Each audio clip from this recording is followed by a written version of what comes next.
Welcome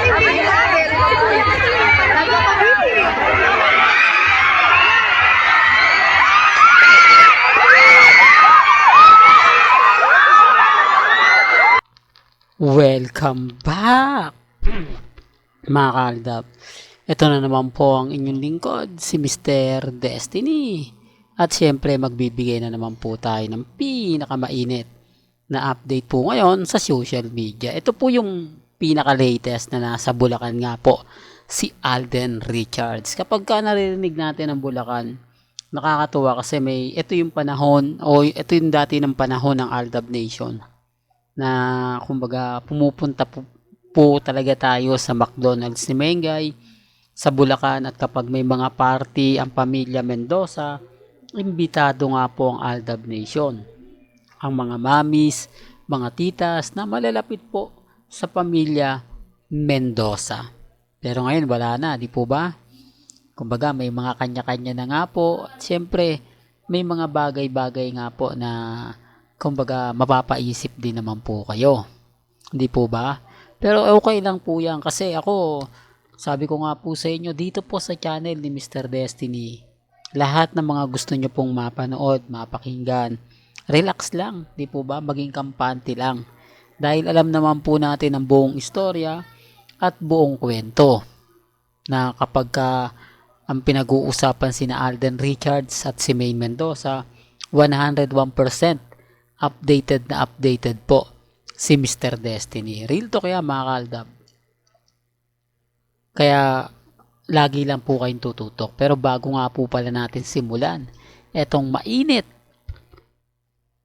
na talakayan po kay Alden Richards at kay Maine Mendoza, kung bago ka lang sa channel na to at isa kang true blooded Aldab Nation na nagmamahal kina Mengay at Isoy, tama po ang channel na pinuntahan mo, kaya consider na po kitang bagong subscriber. At huwag mong kalimutang i-share ang mga video po natin sa mga mami, sa mga titas, at sa mga senior. Remind ko lang po, kita nyo po ba rito sa sasakyan?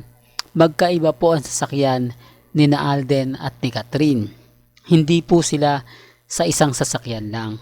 Magkahiwalay. Bakit kaya? Hindi, ito yung kakaiba ng mga ibang artista na kapag pupunta sa mga mall, iisang sasakyan lang po ginagamit nila. Pero yung sasakyan nila nakabuntot lang, pero isang van o katulad ng malaking yan, shuttle po, o shuttle po ba tawag dyan,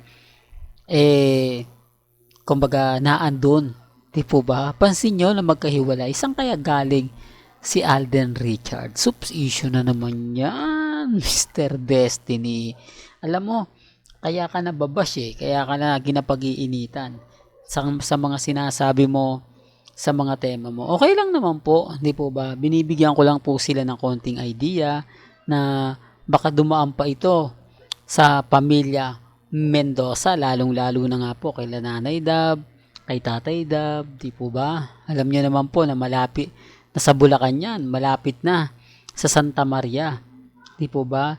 Gasino lang naman po yung iikutan papuntang Baliwag. Real talk to, mga kaaldab, pero ako walang pilitan yan Basta sa akin, update lang po yung binabato natin.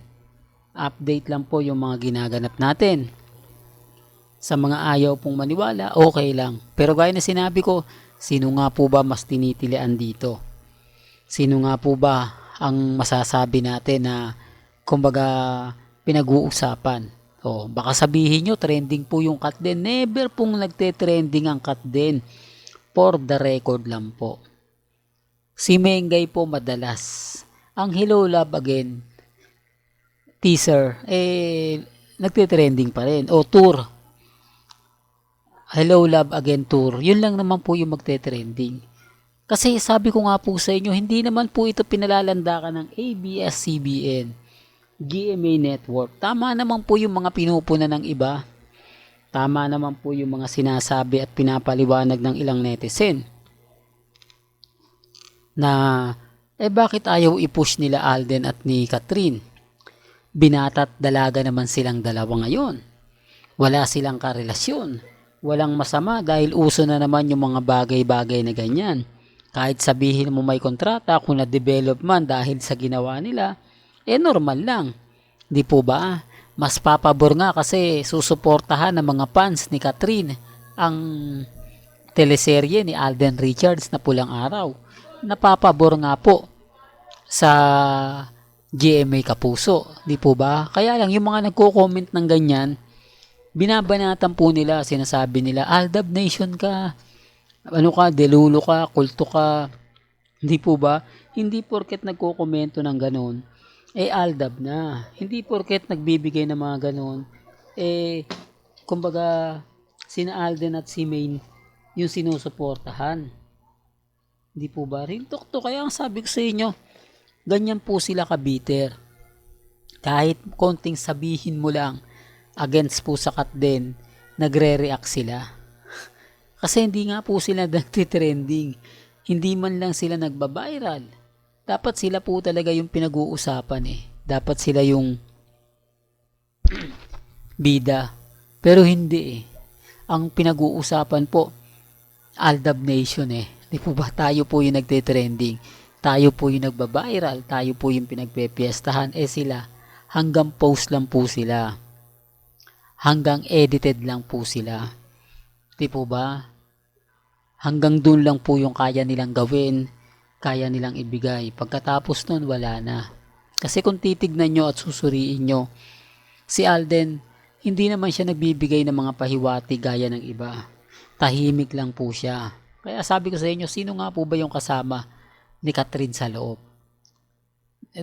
Real talk to mga kaaldab. Pagkatapos ng mga event na yan, hiwalay na naman sila, ng tour na yan, wala na, hiwalay na naman sila. Tapos may kita mo si Alden, may mga ibang lakad, ganun din po si Catherine. Kaya sabi ko sa inyo, mag-imbestiga po kayo bago po kayo mag-react. Malawak ang social media. Real to kaya mga kaaldab. Well, hanggang dito na lang po ang ating latest updates. Kaya kung gusto nyo pa po ng pinaka-latest at sariwang update, abay tumutok lang po kayo dito po sa channel ni Mr. Destiny para updated po kayo sa mga latest at sa mga bagong video po na ilalabas po natin maya-maya lang. Hanggang sa muli, salamat po sa panonood at pakikinig.